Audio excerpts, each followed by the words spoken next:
Hi, welcome to episode 191 of your favorite daily podcast, A Couple of Things, a podcast about things. Today, I'm going to be talking about a song of ice and fire and other related things.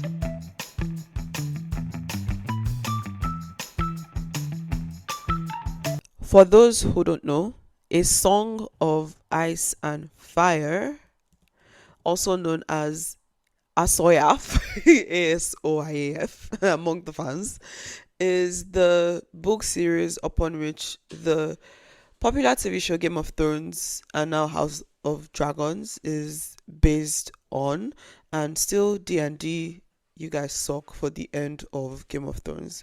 But anyways, so the last book in the series, not like the last in the series per se, like there's supposed to be 7 books if I recall correctly, and the last one that was published was book 5 if I recall correctly. And everybody has been waiting for book 6, which is called, why have I forgotten the name? Yeah, it's called The Winds of Winter. Right. So the first book in the Game of Thrones, The Song of Ice and Fire, which is the Game of Thrones, was published in 1996, and the last one, which was book 5, A Dance with Dragons, was published in 2011, which is almost 15 years ago. And since then, everybody has been waiting for The Winds of Winter. And I said this in like 2019, 2018, that we're probably never going to get that book. And this is my theory as to why we're not going to get it. First of all, this series, A Song of Ice and Fire, is very large and sprawling. Like, it covers centuries, multiple locations, all kinds of things. Like, it's so wide, right? And I think even the last one was a lot to even cover. And so I feel like R.R. Martin has written himself into a corner and he doesn't know how to continue it. Nobody should quote me. I don't live with the man, so I don't know. But this is just my I don't want to say theory because it sounds so serious. But my theory is my podcast. I can say whatever I like. My theory is that he actually doesn't know how to finish the book, which is fair and understandable because, again, if you've read the books, you know that it's a lot. Like, there's so much in, like, the timeline, the geography of it is very, very widespread and sprawling. And I think that he doesn't know how to, like, tie it all in and tie it together, which is why he hasn't published it. And I know that a couple of days ago or so, he announced that the thing is coming soon.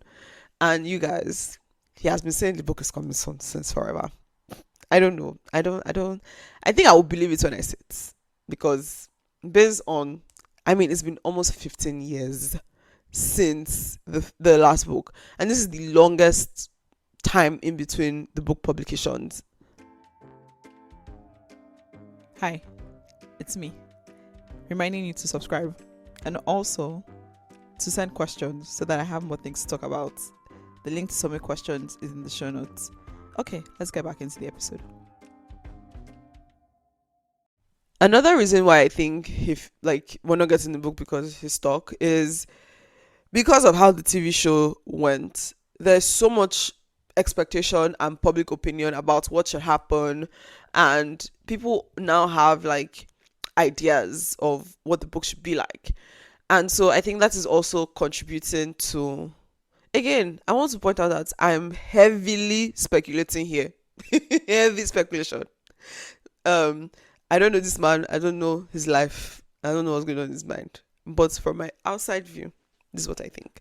So I think that because of that also, he might be feeling additional pressure on like making the perfect ending, which, like I already said, seems very difficult given that it's a very sprawling book that is set in multiple time periods and multiple geographies. And that public opinion thing, I remember seeing on Twitter some time ago about, I haven't watched Abbott Elementary, but I see people talk about it a lot.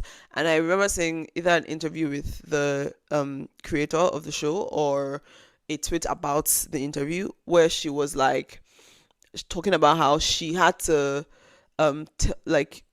enforce a no social media thing for the writers for the show, for the writing room, because they didn't want to become so influenced by what many different people were saying about the show, what they wanted to happen, what they wanted to see, and they wanted to remain true to the story that they wanted to tell without being too heavily influenced by the perception of the viewers.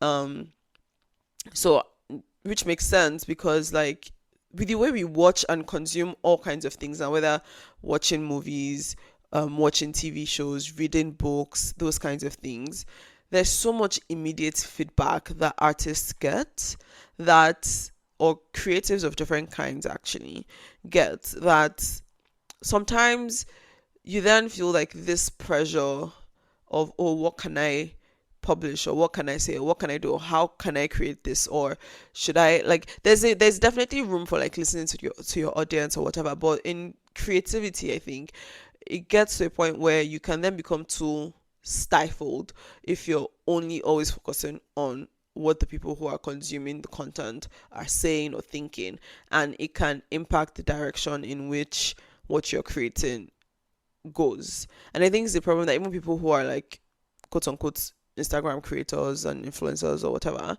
may also face. It's like, what do I put out? Do I put out what I want to, what I express my creativity in the way that I want to, or do I put out what the viewers are viewing, basically? Right. So it's a very interesting place to be in, and I think I touched on it a bit in the episode on the troubles with creating in public, because there's just so much, especially like, there's just so much immediate feedback about everything you're doing.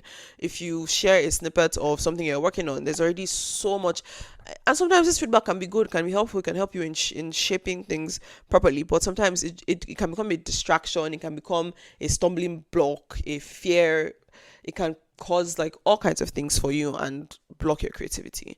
So with these 3 points of mine, I hope I've been able to convince you and not convince you about why I think that we're never going to get the remaining books in Game of Thrones. I hope to be proven wrong, because I really, really enjoyed the book series and I want to finish it, but I really don't think we're going to get it. Thank you for listening. Bye. Thank you for listening to today's episode of A Couple of Things. If there was anything you found interesting or insightful, or you enjoyed the episode, please do share to someone or multiple people. Like, leave a comment, and definitely do subscribe and all the nice things. Bye.